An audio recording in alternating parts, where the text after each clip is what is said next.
ሰላም እንዴት ናችሁ? መሰረት ወርቅነህ ነኝ። አንድ እውነት ድጋሚ ልነግራችሁ ፈልጋለሁ። እኛ አሁን ከተናገርነው ጥቂቷን የተናገርነው፣ ምክንያቱም በጣም ብዙ የተቃጠልንባቸው በጣም ብዙ ያዘንባቸው ነገሮች አሉ። በለቅሶ ላይ ብዙ ነገሮች አልፈናል፣ ብዙ ችለናል፣ ብዙ አድርገናል። እኛ ያሳደገችን እናታችን ምግብ አብልታ ነው የምትገርፈን። እኛ ስንቀጣ መጀመሪያ ነገሮች ተስተካክሉልን ነው የምንደረገው። እኛ ጨዋን ያሳድገን በክብር ነው ያደግነው። ድሃ ብንሆንም በድህነት ብናድግም እግዚአብሔር ይመስገን የማንንም እጅ ሳንፈልግ ማንም ሳናስለቅስ በህይወት ዘመናችን እዚህ ደርሰናል። እና እውነት ለምንድን ነው የመረራችሁ? እውነት ነው። እኔ አሁን እንድትረዳ ፈልጌያለሁ። ምክንያቱም ወጥቼም አዝናለች ብያለሁ። በዛ ለቅሶ ላይ በነበርን ሰዓት እኮ ስልኳን ዘግታ በእናቷ በኩል ስልክ ሲደወል እኮ ማናገር እኛን እንኳን ማፈር አቅቷት ነበረ ይቺ ልጅ ማለት ነው። ይሁንላት። ምክንያቱም ሀዘን በግድ ዘኝ ማለት አይቻልም። እንደው ምክንያት እየፈለገች እኛን ሁላ ማስለቀስ ነበረባት። እኛ እየተደበቅን እዛ የሰራተኛ ክፍል ስናለቅስ፣ እሷ ግን በቃ ሌላ ታሪክ ላይ ነበረች። በጣም ሌላ ታሪክ፣ ብዙ ታሪኮች ነበሩ። ግን እኛ አሁንም ቢሆን ወንድማችንን ያጣ ነው። እሱ ደግሞ ያግዛ። እሱ ለገንዘብ ግድ የላቸውም ነበረ። እኛ እውነት በገንዘብ ነው የታጠው። ይኸው መስቀላችን፣ ክርስቲያኖች ነን፣ ደም የፈሰሰበት መስቀል ነው። ይኸው በጌታ በኢየሱስ ክርስቶስ ስም እንምላለን። አንድ ገንዘብ፣ አንዲት ብር፣ ሌላው ቀርቶ 30ና 40 ሲደገስ ለገንዘብ እንስጥሽ ወይ ሲሉኝ ነው እኔ አልፈልግም። እኔ በራሴ እስከ ህይወት ፍጻሜ እስካለው ድረስ ለወንድሜ አላንስም። ባጣ ቆሎ እሰጥለታለሁ፣ አልፈልግም እኔ ያልኩትኝ። እሷ ግን ሁሉን ነገር ከኮሚቴው ትጠብቅ ነበረ። ብዙ ነገር ራሱ ከሄደ በኋላ ውስጥ እዛ ብር ከተሰበሰበ በኋላ ራሱ እዛ እስቲ ልካ እንኳን ለዚህ ልጅ ነፍስ ይማር አላስባለችለትም። ሁሉን ነገር ከኮሚቴ ይጠብቁ ነበረ፣ ያደርጉ ነበረ። እነሱ ገንዘብና ገንዘብ ብቻ ነው ፍላጎታቸው የነበረው። ለዚህ ነው ኮሚቴውን ይዘው የነበረው። ኮሚቴዎቹ ደግሞ እንግዲህ አላቅም ምን እንደሆነ ችግሩ ብቻ አላቅም። እነሱ በሙሉ ይሄ ልጅ በህይወት ተከፍቷል። ከዛ በኋላ ደግሞ እኛ በህይወት ያለን ሰዎች ነን፣ ነፍስ ያለን ሰዎች ነበር። እዛ ጋር ነገሮች ሁሉ ሲደባበሱ ነበር። ለምን ይሆናል? ለምን ይደረጋል? እኔ ይሄ ልጅ ነፍስ ይማር አላለችውም። አትቀብርም ብያለሁ። አትቀብሪያትም እዚህ ብዬ በስንት መከራ ነው እሺ ብዬ ለስለስ ብዬ። ምክንያቱም ሌላ ሰው ቢሆን ኖሮ እነዚህን ሰዎች ደብድቦ ነው ከዛ የሚያስወጣቸው የነበረው። እኛ ግን ጨዋን ያሳደገን ግን ከአቅም በላይ እኛ አሁን ብዙ መናገር የማንፈልጋቸው እነሱን ሰው ጥንብር ኩሳቸውን የሚያደርግ ክፉ ነገሮች የሰሩ እዛ ተቀምጠን በሀዘናችን ጊዜ ያየናቸው በጣም የሚያስጠሉ ቆሻሻ ነገሮች አሉ። ድመት እንኳን ሰው ሞቶበት ድመት እንኳን የድመቴ ብትሞትብኝ በጣም ነው ማዝነው። የሰው ልጅ ነው የሞተው፣ ደግ ልጅ። እኔ እንደው ቢቸግረኝ ማለት ነው ሌሎች ጓደኞችን እንዴት ነው ነፂ፣ መቼም የቤቱ ነገር አላውቅም፣ ይሄ ሰው መጥፎ ነው እንዴ? ለእነዚህ ሰዎች ምንድን ነው የሆነው ብዬ እነሱ እያለቀሱ ነው የመለሱልኝ። አረሱ ሰው እኮ አይናገርም ብለው ነው ያሉትና በጣም የሚያሳዝን ታሪክ ነው። እናንተ ግን ማንም የዓለም ሕዝብ ፊቱን ቢያዞርብኝ እኔ ወንድሜን እንደገደልኩት ነው የሚሰማኝ። ምክንያቱም እዛ ጋር ጥሩ ናት ብያለሁ፣ ግን ጥሩ ናት ያልኩት ለሷ ነው። ታውቃለች ጥሩ እንዳልሆነች።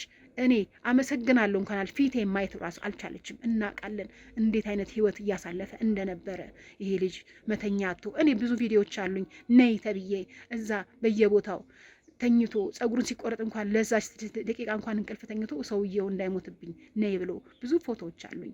እስቲም ቤት ሆኖ ተኝቶባቸው ሄጄ እስኪነሳ ጠብቄ ይሄ ልጅ ያወጣሁት ብዙ መከራ ብዙ ሀዘን ነው ያሳለፍ ነው። ይሄ ልጅ ግን እግዚአብሔር ፈርዶለት እኔ ግን የወንድሞቼ ልጆች እንዲጠቀሙ ብዬ ይህንን ብያለሁ። አዎ ብያለሁ። ሁለት ምላስ ማለት ምን ማለት ነው? እኔ መጥፎ ናት ክፉ ናት እንዴት እላለሁ? ወጥቼ አልልም። ግን አሁን በጣም ድራማ ሲበዛ በጣም ያስጠላል፣ በጣም ያስከፋል። ይሄ ልጅ እኮ የሞተው አዝኖ ነው፣ ከፍቶት ነው። እኛም አልተረዳውም። ምክንያቱም ከመጀመሪያ ጀምሮ እኛን ለማለያየት ፈልገው ነበር። ሲታመም ነው የቀረብ ነው፣ እኛም ሲታመም ነው ሲያዝን ነው የቀረብ ነው። ይሄ ልጅን ተጫውተውበታል። እኛ ጋር ከቀረበ በኋላ እኮ መኪና እንዲገዛ አድርገነዋል። ይሄ ልጅ ብዙ ነገሮችን ቀዳዳዎችን እየሸፈነ ህይወትን ለማሸነፍ ፈልጎ ነበረ፣ ጓጉቶ ነበረ። ግን አሁን በሞቱ ላይ ሲሳለቁበት በጣም ነው የሚያሳዝነው። እንዴት ይሄንን ማስተዋል አቃታችሁ? ትልቅ ሚዲያዎች እንዴት ይሄንን ልጅ በሚዲያ ላይ የነበረ ፊቱን ከሰል እየመሰለ የኛን መከራ፣ ሐዘንን፣ ለቅሶን እንዴት ልትረዱ አላሰባችሁም? ይህ ልጅ ሚዲያ ላይ እኮ ፊቱ እሳት ከሰል እየመሰለ የነበረውን ምን የሚያስደብቅ ነገር አለ? ይሄ ልጅ ሰላም እንደሌለው ያስታውቅ ነበረ። ከኛ ጋር የነበረውን ጊዜያቶች ጥሩ ነበሩ። ይሄ ልጅን እንዴት ነው ልትረዱት ያልፈለጋችሁት? እኛ እኮ እሱ ነው ተጎድቷል። አሁን እነዚህ ሰዎች ይበቃቸዋል። ይህን ያህል ካገኘች በቂ ነው። ከዚህ በኋላ ገንዘብ አይሰብሰብበት ነው ያልነው። በቃ ያልነው። ምክንያቱም በዙሪያው ያሉ ሰዎች ስናያቸው አስመሳይና ውሸታሞች ናቸው። እና ይሄን ልጅ እንደገና ከሞቱም በኋላ በስሙ ሊጠቀሙበት ስለፈለጉ ነው። ስራውን ሊወርሱ ስለፈለጉ ነው።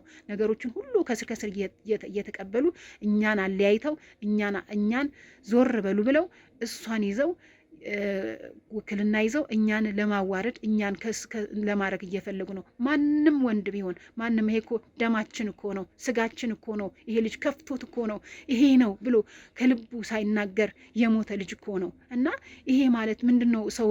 ሰውን አላስተኛ ማለት። ይሄ ልጅ እኮ አሁን የቀነኒን አባት አለ። ይሄ ልጅ እኮ ዱላ አላረፈበት እንጂ ነፍሱን ስጋውን ሁሉ ሲቦጫጭቁት የነበሩ ሰዎች ናቸው። ላቡን እንዲህ አድርጎ የሰራውን ሲወስዱ ነበረ። ችግር የለውም። እሱ ግን ሰላም ሲሰጡት አልነበረም። ታሞ እንኳን እግዚአብሔር ይግደል ያላለችው ሴት እየሆነች እኮ። እና ምንድን ነው የምትሉት? እኛ እናንተ እንድትፈርዱን አይደለም። ነፍሴ እኔ እንድታርፍ ስለመፈልግ ነው። ነፍሴ ያችን ነገር ስላልኩ እግዚአብሔር እኮ ይህ ልጅ አጋልጦለት ነበረ። በጌታ በኢየሱስ ክርስቶስ ደግሞ በፈሰሰበት ቃል ገባለሁ። አንዳችንም አንድ ብር አልጠየቅንም፣ አንድ ብርም አንጠይቅም እኛ። ምክንያቱም ወንድማችን ነው። አዝነናል። በጣም ነው ያዘን ነው። ይህንን ደግሞ እግዚአብሔር ነው የሚያውቀው። ይሄ ልጅ ነፍሱ ታርፋለች። እኛውም በቃ ቆምንለት። ምክንያቱም ፍቅር እስከ መቃብር ድረስ ነው። ገባ? ከሞትም በኋላ ፍቅር አለ። እኛ ጋር ፍቅሩ ቀርቷል እንጂ እኛ ባጥንቱ በስጋው አነግድም። የደም ገንዘብ ነው። እኔ አንድ ብር አልፈልግም። እኔ 30 ይደገስ ሲሉ ነው። እኔ ራሴ በህይወቴ እኔ ራሴ ነኝ ያደረግኩትኝ እስከ ህይወቴን ፍጻሜ እስካለውም እስከ ልጆቼ እሱን የማንረሳው ሰው ነው። ምክንያቱም ተከፍቶ አዝኖ የሞተ ሰው ነው። እና አመሰግናለሁ ጥሩ ስላደረጋችሁ። እዛም እየወጣችሁ ደግሞ እኛን የወቀሳችሁ እግዚአብሔር አምላክ ልቦና ይስጣችሁ። እግዚአብሔር ለእኛ ፍርዱን ይስጥ። አሁንም ገና ፍርድ እንጠብቃለን።